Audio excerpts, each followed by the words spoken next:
All right, hi there, H.L. DeVore here, and I am going to try to help you out with making yellow brick tracker data appear on your screen. Uh, here's what we need to do. We're going to go to the Sail menu here. We're going to go to YB tracking. We need to make sure we have the code for our race.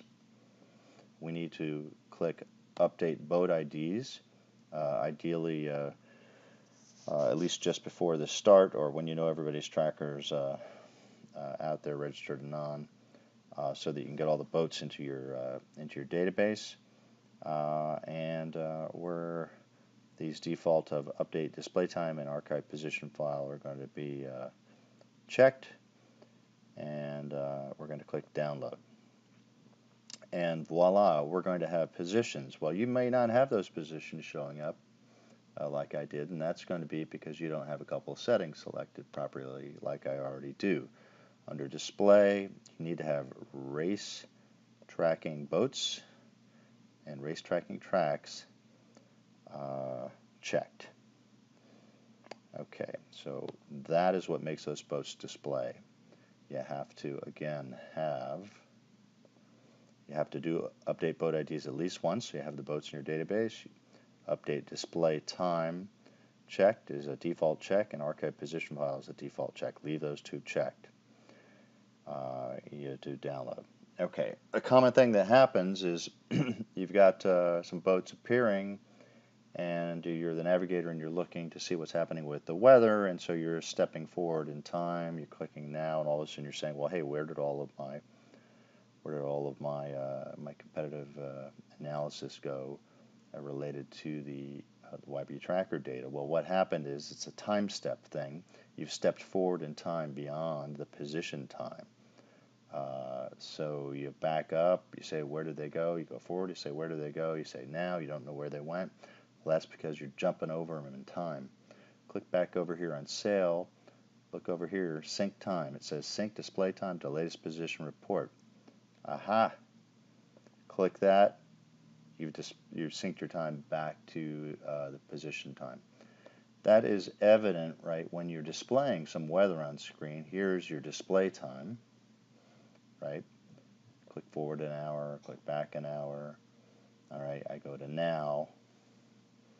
I'm going to click here and make it a little bit more evident so you can see what's going on. Let's get rid of that RTOS file. Okay, so I'm here now. I back up, I go forward, I don't see them. I go to Sail, sync time. There's my tracker data.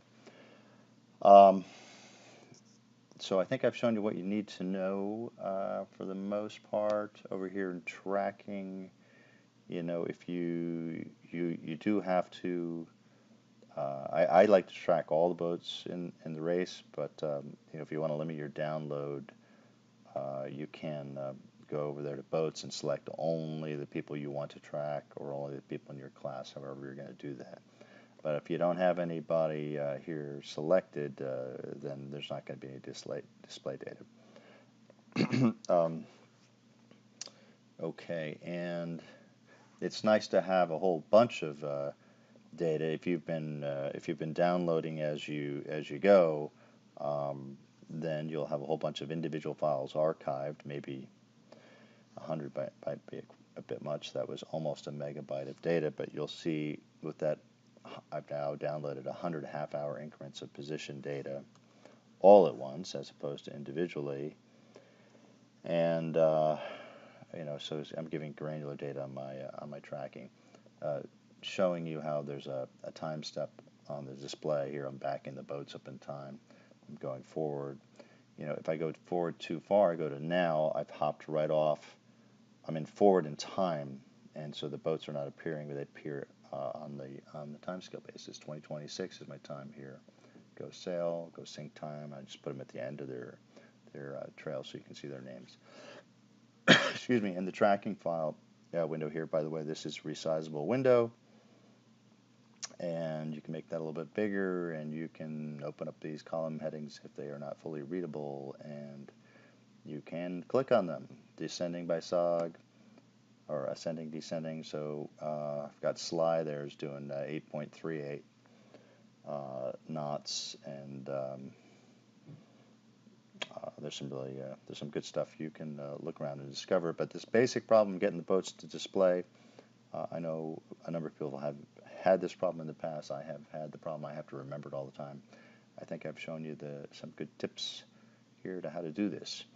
In the next video, I'm going to show you how to get at this low bandwidth page and manually download the text files and update those position reports. All right, look for that video as the low bandwidth direct download. Goodbye.